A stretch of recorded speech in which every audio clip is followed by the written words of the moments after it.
Hello student, this is Pankaj Kumar. Welcome to बोलचाई channel. Student, 10+1 computer में fundamental chapter में कुछ छोटे छोटे टर्म्स को जान लेना बहुत ज़रूरी है। आज मैं इस वीडियो में आपको identification the different types of literals, write in exponent form, how to write in exponent form and how to write the output सीखेंगे।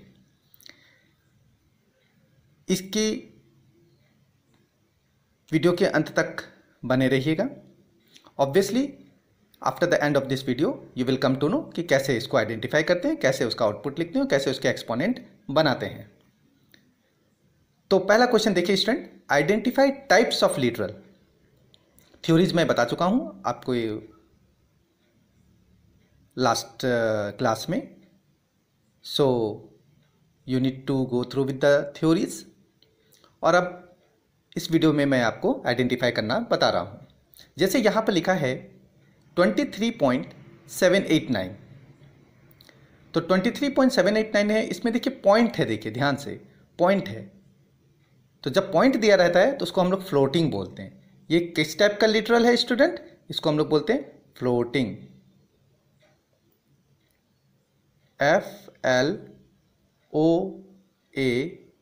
FLOATING, floating point. Correct student. Next है 23789, बट इसमें कोई भी पॉइंट नहीं है student, कोई भी decimal point नहीं है, तो इसको हम लोग बोलते हैं इंटीजर। किस तरह का लिटरल है स्टूडेंट? इंटीजर। याद रखेंगे, जब पॉइंट होगा तो फ्लोटिंग पॉइंट हो गया, और जब पॉइंट नहीं है तो इंटीजर बोलेंगे। अब यहां पे देखिए ये स्ट्रिंग है, TRUE, ट्रू। टेक्स्ट में लिखा हुआ है ना, जब भी कोई लेटर होता है तो टेक्स्ट होता है, ठीक है। अब इस टेक्स्ट में कोई सिंगल इन्वर्टेड नहीं है, डबल इन्वर्टेड नहीं है इस वाले में, दैट्स वाई इसको हम लोग बूलियन बोलते हैं। जब कोई भी इन्वर्टेड कॉमा नहीं है तो वो चीज़ बूलियन टाइप्स ऑफ इंटर यानी बूलियन लिटरल है। लेकिन यहां पर देखिए ट्रू तो ठीक है, सेम टेक्स्ट है, बट यहां पर इन्वर्टेड कॉमा है, single inverted comma, that's why ये स्ट्रिंग हो गया स्टूडेंट। क्या हो गया? सिंगल हो या डबल हो, अगर वो इन्वर्टेड कॉमा में कोई टेक्स्ट है तो उसको स्ट्रिंग बोलते हैं। जैसे ये ट्रू डबल इन्वर्टेड कॉमा में है, ये भी स्ट्रिंग हो गया, बिकॉज ये जो टेक्स्ट है वो सिंगल या डबल इन्वर्टेड कॉमा में है। तो जब भी सिंगल या डबल इन्वर्टेड कॉमा में कोई टेक्स्ट होगा तो उसको क्या बोलेंगे student? String types of literal. But यहां पे फॉल्स देखिए, इसमें फिर कोई कॉमा वॉमा नहीं है, ना सिंगल ना double, that's why it is also Boolean.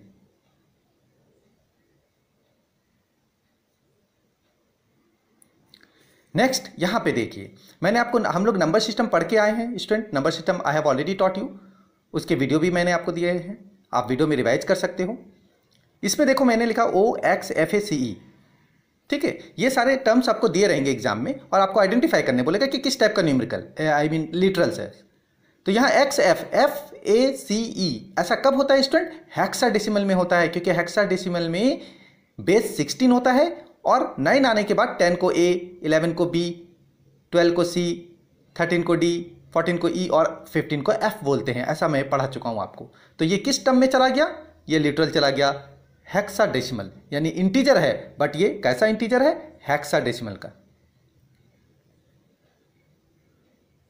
तो इसका टाइप हो गया इंटीजर, बट आप ब्रैकेट में लिख दोगे हेक्सा। क्या लिख दोगे? हेक्साडेसिमल। ओके, सो ये हो गया आपका टाइप ऑफ लिटरल। नेक्स्ट क्या है? O0213। अब ये जो O0213 है ये इंटीजर है, बट ये 213 चूंकि 8 से ज़्यादा नहीं है, 7 से ज़्यादा नहीं है, तो ये इंटीजर तो है बट ऑक्टल का है, क्योंकि ऑक्टल का बेस 8 से ज़्यादा नहीं होता, 8 होता है। तो इसको हम लोग ऑक्टल लिख सकते हैं स्टूडेंट। इंटीजर है बट किसके टाइप में चला गया, किस बेस में चला गया? ऑक्टल में चला गया। बट यहाँ पे देखिए 00789, अब यह 789, 8 और 9, 8 से ज़्यादा चला गया 9, ये कोई वैलिड नहीं है, तो इसको आप बोलोगे इनवैलिड इंटीजर।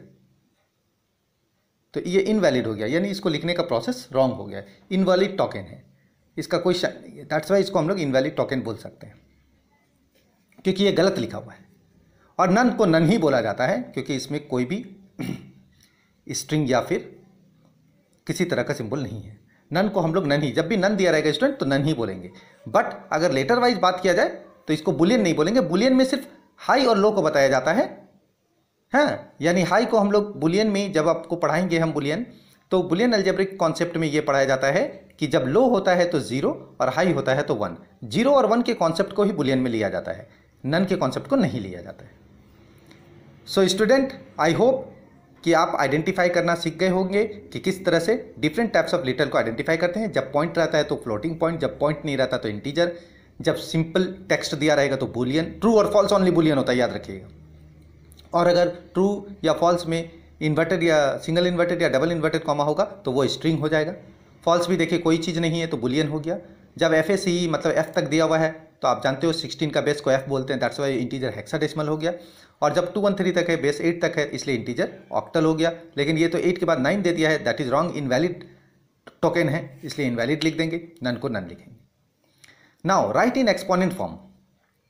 आप मैथ्स में एक्सपोनेंट पढ़े हो तो एक्सपोनेंट वगैरह जब बनाते हो तो उसमें हम लोग इस चीज़ को दिखाते हैं, जैसे हम लोग बोलते हैं ना कि 243 इंटू 10⁻², या फिर आप ऐसा लिखोगे टाइप 24300 ऐसा लिखा रहता है तो हम लोग उसको ऐसे लिखते हैं ना 243 इंटू 10⁻², ऐसा करके मैथ्स में बनाते हैं।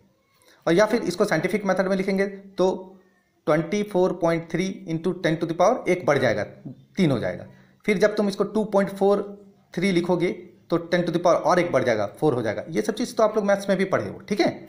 यही कॉन्सेप्ट कंप्यूटर में भी होता है। इस एक्सपोनेंट फॉर्म को कंप्यूटर में कैसे करते हैं उस चीज़ को सिखाऊंगा।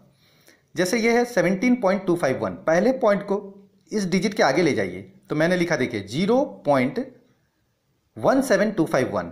तो मैं कितना पॉइंट आया स्टूडेंट, ध्यान से देखो, पॉइंट के पहले यहाँ 2 डिजिट था ना, मैं यहाँ पर 2 डिजिट के पहले पॉइंट दे रहा हूँ तो इसका मतलब 10⁻² हो गया। लेकिन कंप्यूटर कैसे एक्सेप्ट करेगा तो देखिए ऐसे एक्सेप्ट करेगा 0.17251, ठीक है। लेकिन कंप्यूटर बोलता है उसको एक्सपोनेंट 02, यानी E02, E of 2, exponent of 2, correct. क्या बोलेंगे इसको 0.17251 एक्सपोनेंट ऑफ 2। अब इसमें देखिए ध्यान से, यहाँ पे तो 3 डिजिट है स्टूडेंट, 151.02, तो इसको सबसे पहले आप बनाओगे क्या, पहले 0 में लाओ, 0.15102 ले लिया आपने, क्या ले लिया 15102 इंटू 10⁻, कितना हो जाएगा।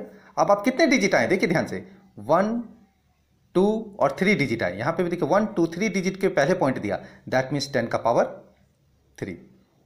तो अब आप इसको कंप्यूटर कैसे एक्सेप्ट करेगा तो लिखेगा 0.15102 और एक्सपोनेंट ऑफ 3, क्योंकि यहाँ पे 3 हो गया तो E03 लिखेगा। इसका केस देखिए ध्यान से देखिए, इसमें डिजिट नहीं था, इसमें डिजिट के पहले 0 आ गया है, 1 2 3 जीरोज आ गए हैं, ठीक है। तो जब 3 0 के बाद, तो जितने जीरोज के बाद डिजिट स्टार्ट होगा उसको काउंट कर लीजिएगा। तो यह 3 डिजिट के बाद, 3 जीरोज के बाद डिजिट स्टार्ट हो रहा है, 3 स्टार्ट हो रहा है। तो आप इसको लिखोगे कैसे, सबसे पहले लिखोगे 0.31, क्योंकि 0 हटाना है। जैसे 0 हटाओगे तो कितना 0 हटाया आपने स्टूडेंट, 3, तो आप इसको लिख सकते हो 10⁻3। लेकिन कैसा, तो चूंकि 0 के बाद है इसलिए ये -3 है स्टूडेंट। कैसा होगा, जब भी याद रखिएगा 0 के बाद होगा तो माइनस, यानी एक्सपोनेंट नेगेटिव हो जाएगा। तो आप इसको लिखोगे कैसे, कंप्यूटर कैसे एक्सेप्ट करेगा 0.31, ओके, और एक्सपोनेंट ऑफ, बोलिए, ओ लिख सकते हो, ओ तो नहीं लिख सकते, बेस ओ नहीं है, यहाँ पे माइनस लिखोगे E-3, याद रखिएगा। ई के बाद यानी एक्सपोनेंट कैसा हो जाएगा, नेगेटिव, तो -3 आपको लिखना हो, ठीक है। यानी अगर मान लीजिए यहाँ पर ऐसा होता, सपोज 0.000005 होता, उसके बाद 41 दे देता या 47 दे देता, तो आपको लिखना होता था 0.47 इंटू 10 पावर, 5वां डिजिट से है तो 10⁻⁵, यानी आपका आंसर होता 0.47 E-5। तो स्टूडेंट आई होप कि एक्सपोनेंट वैल्यू को कंप्यूटर में लिखना, कंप्यूटर कैसे एक्सेप्ट करता है उस चीज़ को आप समझ गए। पॉजिटिव पावर होगा तो इस तरह से लिखोगे, नेगेटिव होगा तो इस तरह से लिखोगे, और नेगेटिव को आइडेंटिफाई करोगे जीरो से कि कितना, how many zeros are there after decimal point. अब आइए आउटपुट, ये भी आपको 2 नंबर का पूछता है क्योंकि ये सब सारे शॉर्ट क्वेश्चन है, वेरी शॉर्ट क्वेश्चन है। राइट द आउटपुट 12/4, तो ये सब जानते हैं, मैथ्स में कैलकुलेशन भी होगा तो कंप्यूटर भी आपको इसका आंसर 4 3 12 देगा, ये सबको पता है, सो सिंपल इट इज़ ना। लेकिन यहाँ पे देखिए ऑब्लिक साइन, यहाँ ऑब्लिक डबल है, तो 14 डिवाइडेड बाय 14 करोगे तो 1 आएगा, ये भी आपको पता है, ठीक है, ये भी आपको पता है। लेकिन यहाँ पे देखिए, यहाँ एक साइन है परसेंटेज टाइप का ना, तो कंप्यूटर में इसको हम लोग स्टूडेंट रिमाइंडर साइन बोलते हैं। क्या साइन बोलते हैं? रिमाइंडर। तो रिमाइंडर किसको बोलते हैं स्टूडेंट? आप जब 14 से 4 में डिवाइड करोगे तो 4 3 12, आपके पास कितना बच रहा? 2। ये रिमाइंडर लिखना है स्टूडेंट, ये जो रिमाइंडर बचा है उसको आपको यहाँ लिखना है, क्योंकि ये रिमाइंडर का साइन है, दैट्स वाई आपका आंसर 2 होगा, यानी आपका आउटपुट 2 होगा, करेक्ट। नेक्स्ट यहाँ पे देखिए 14.0, तो 14.0 एक ऑब्लिक साइन है ना, इसीलिए आप इसको पूरे पॉइंट तक ले जाओगे। मतलब कैसे डिवाइड करोगे? 14.0 आप जैसे डिवाइड करते करो, 4 3 12, 2 बचा, पॉइंट यहाँ चला गया, 0 लिया, 4 5 20, यानी पूरा आप आंसर लाए 3.5, तो इसका आंसर हो गया 3.5। लेकिन यही क्वेश्चन देखिए यहाँ पर है 14.0 ऑब्लिक ऑब्लिक 4, डबल ऑब्लिक जब देगा तो आपको पॉइंट नहीं, पॉइंट के आगे वाला यानी कैरेक्टरिस्टिक्स लिखना है, मंटीशा नहीं, पॉइंट के आगे वाला लिखना है, यानी 3 पॉइंट लिखना है, और पॉइंट के बाद जो डेसिमल यहाँ पे 5 दिखा रहे हो वो नहीं दिखाना है, उसके जगह पे 0 दिखाना है। केवल आपको आगे वाला ही पॉइंट को लिखना है, आगे वाली डिजिट, पॉइंट के पहले वाली डिजिट को ही शो करना है, यानी क्वेश्चन को दिखाना है। फिर आपके पास ऐसा अगर आता है 14.0, देखिए रिमाइंडर है, इसमें भी रिमाइंडर है, तो आप लिखोगे वही 2, लेकिन इसको पॉइंट है बोल करके 2.0 शो करोगे। फिर से सुनिए, राइट द आउटपुट, इस टाइप के क्वेश्चन हमेशा पूछे जाते हैं। 12/4 ये नॉर्मल है, ये 3 होता है। 14 डबल ऑब्लिक साइन जब भी रहेगा स्टूडेंट तो आपको केवल डिवाइड करना है, जो आंसर है वही लिखना है। लेकिन रिमाइंडर साइन रहेगा तो 4 3 12, जो रिमाइंडर बचेगा ना उसको आपको लिखना है। अगर रिमाइंडर नहीं बचा, मान लीजिए यहाँ 12/4 देता और ये वाला साइन रहता तो 0 लिखते, ठीक है। 14.0 एक सिंगल वन है, दैट्स वाई इस डेसिमल पॉइंट को पूरा कंप्लीट करके आप दिखाओगे 3.5, और ये 14.0 डबल ऑब्लिक में है तो आप सिर्फ डबल ऑब्लिक में सिर्फ पॉइंट, डेसिमल पॉइंट के आगे वाले यानी क्वेश्चन को ही शो करोगे, डेसिमल के बाद वाले डिजिट को नहीं, 0 लिखोगे। और अगर रिमाइंडर दिया तो भी वही है, रिमाइंडर आप पूरा लिख दोगे रिमाइंडर साइन वाले को, लेकिन पॉइंट के बाद 0 दे दोगे। So I hope student, different types of literals, exponent form and output आपको मैंने बताया with the help of this video. Now I hope you have already understood all this. With the help of book, you need to solve rest of the exercise, और इस type के sums मैं आपको post भी करूंगा so that you can understand. Thank you.